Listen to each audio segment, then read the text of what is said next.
the American people are pretty sensible. And I think they'll make a sensible choice in the end. The hall was vast, filled with quiet anticipation. Cameras hummed, lights shone, and an audience of millions watched as two figures took the stage for a national forum titled, Caring for America's Elders, Challenges and the Way Forward.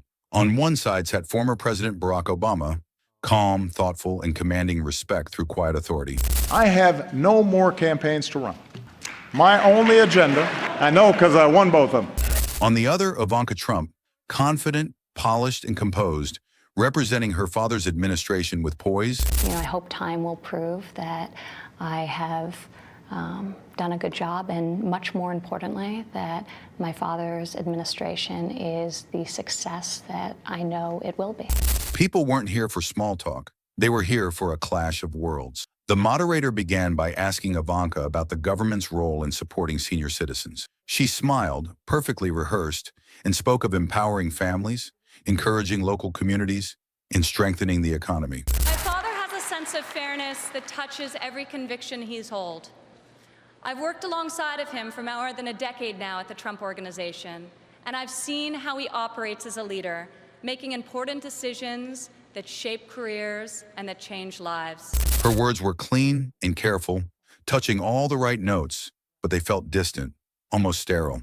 The audience listened politely, but they were waiting for something real.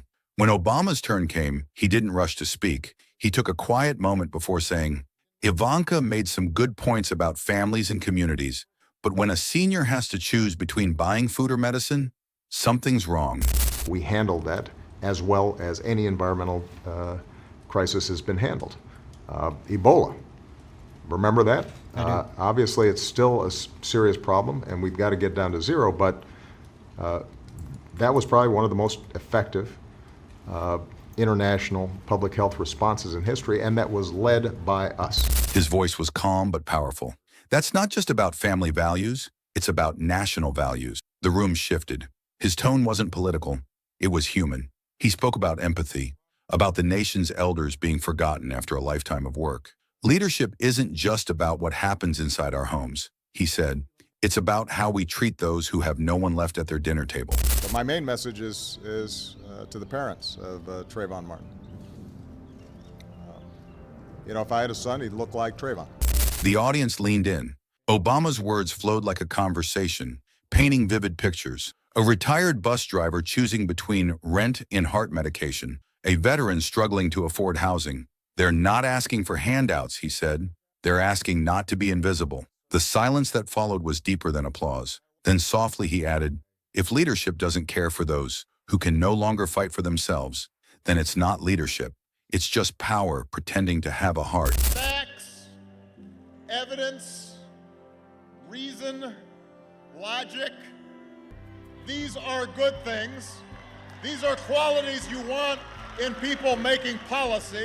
The applause that followed was thunderous. Ivanka, poised but tense, leaned forward.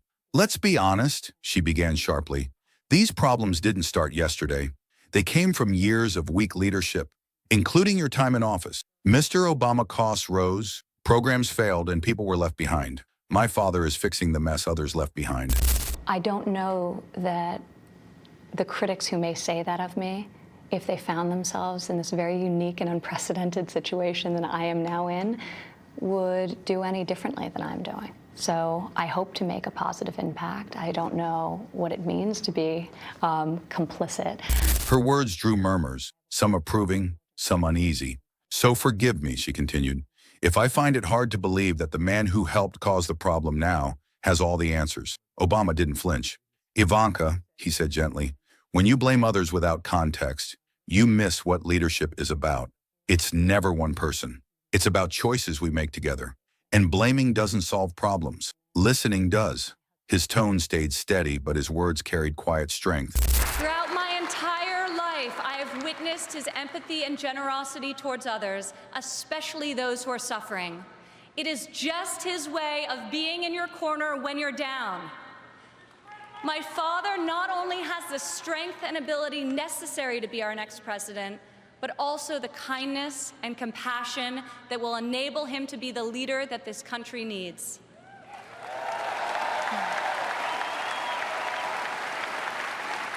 Ivanka forced a laugh. Oh, that's rich. Maybe you should worry more about your legacy. Obama's response was soft but cutting. Is that what this is about? Legacy or approval? She froze. Obama out. The room held its breath. Leadership, he continued, isn't about who you know or what name you carry. It's about what you do when no one's watching. Then after a pause that felt like the calm before lightning, he asked quietly, "Are you sure Trump is your father?" Gasps filled the room. Ivanka's composure cracked. "Excuse me?" she said, trembling with disbelief. Obama's voice didn't rise. Because leadership built on borrowed power always faces that question. How much of it is truly yours? Ivanka tried to recover, laughing bitterly. That's low even for you. Obama's reply was simple. Wisdom isn't loud. It just lasts longer. The room fell silent again. His calm authority had taken over completely. I don't say these things to attack you, he continued, but leadership without reflection is dangerous. Power without humility breaks nations. His voice softened. This isn't about who wins, it's about who listens. If we stop listening to our elders, our veterans, our most vulnerable, then we lose more than debates. We lose our humanity. He stood, buttoning his jacket, and said quietly, "Respect isn't demanded, it's earned, and sometimes you earn it by walking away." As he turned and left the stage, the audience rose in quiet, steady applause. Not loud, but filled with admiration. Ivanka sat frozen, her confidence shaken. Obama paused at the edge of the stage, looked back once, and said softly, "Think about what kind of leader you want to be, because someday the noise fades and only truth remains." And in that moment, it was clear to everyone watching, Barack Obama didn't just win the debate, he transcended it.